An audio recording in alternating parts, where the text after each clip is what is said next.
Hi, this is Odeean. Today I'm going to be having a look at Sci-Fi Revoltech Series number 5, Jack Skellington from The Nightmare Before Christmas.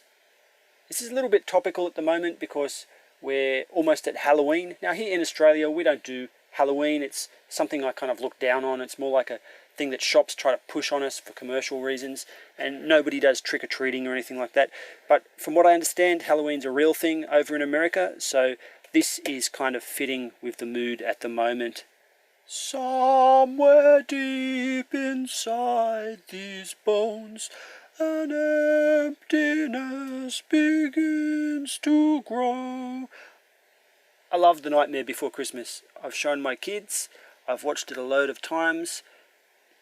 Maybe not in my top 10 movies, but really fun to watch, and surprisingly little good merchandise available. I've had my eyes open for a decent Jack Skellington for really years, and every time one's popped up, I've missed out on it. So when Revoltech reissued this very recently, I just jumped on it. $35 seems like a really good price from BBTS to get this set. He is fully articulated, although you're going to want to be careful doing it because some of the little pins in his joints are so thin that I don't think it's a good idea to move him around too often. Definitely not a kid's toy, really just something to put on the shelf. Especially in the elbow here, this area. I mean, I want to be able to rotate, do a sort of thigh swivel here, and I think that it technically can do it, but I'm just too scared to swivel it at the thigh. I think it's going to snap off. He does have Revoltech joints in the knee. You can feel the little indents as it moves, little ratchets. Revoltech joints at the hip. Now, I don't think that the arms here are Revoltech joints. They may be, but to me it just feels like a pin, just a swivel joint with a pin. He's got a bit of articulation at the waist. His head on a nice range. Very impressive with the head. His head actually pops right off. And we do get an assortment of 5 different heads with a whole range of expressions. There are some expressions that he hit in the show that I really would have liked to seen a face of, especially his scary face, but none of these really pull off that kind of, you know, his mouth opens so wide. None of them pull that off to the degree that I would like, but still they're decently sculpted and look pretty good. These heads are hard, rigid plastic, and when you drop them, hey, hang on, I will drop one. Listen to this. That didn't hit a soft spot. Hang on, get another one. You hear that? They're a rigid plastic, which I think if you drop it too hard, they're going to crack. So better not do what I just did then. We also get 3 alternate hands in various gestures. 3 is an odd number, and I'm just wondering why we didn't get a more balanced number for each side. So what's this? This is a left hand, a right hand, and another left hand. And they call him Santy Claus. That's the pointing finger there, and he's kind of, what's this? He's maybe a thinking gesture. It's like, Eureka! Anyway, he looks pretty cool. This bit at the back is kind of floppy, so that's not going to break off. Not much else to show with the figure itself. It can stand.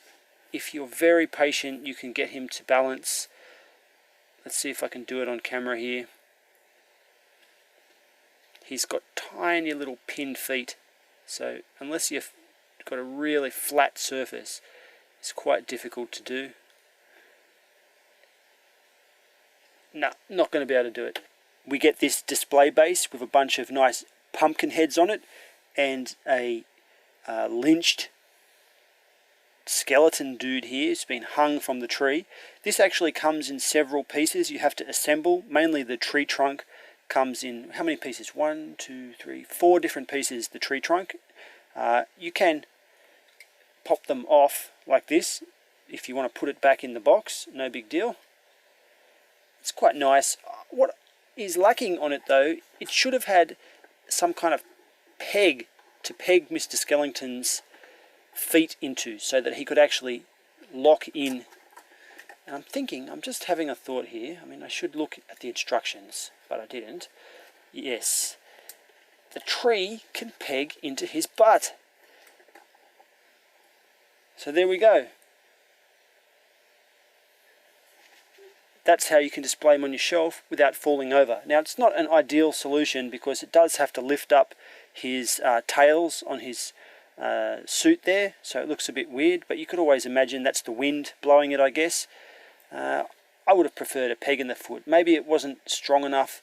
Maybe the foot plastic would have split if they had to drill a hole in there. It would have messed with the articulation. I don't know. Still, it's pretty good. As for his height, he stands at about 18.5 centimeters tall, so that's about 7.5 inches. Not a bad height for a Revoltech. To put that in comparison, here he is next to a few other figures I've got lying around at the moment, Trail Cutter and a Xenomorph. So right in the middle there. My final thoughts, there's not too much else to say. Definitely pick it up if you like the character. On its own merits, if you don't care for the character, it's probably not worth getting because the posability is a little bit limited. Like, for example, he can't point to his chin with this finger because the elbow just doesn't have the range of motion.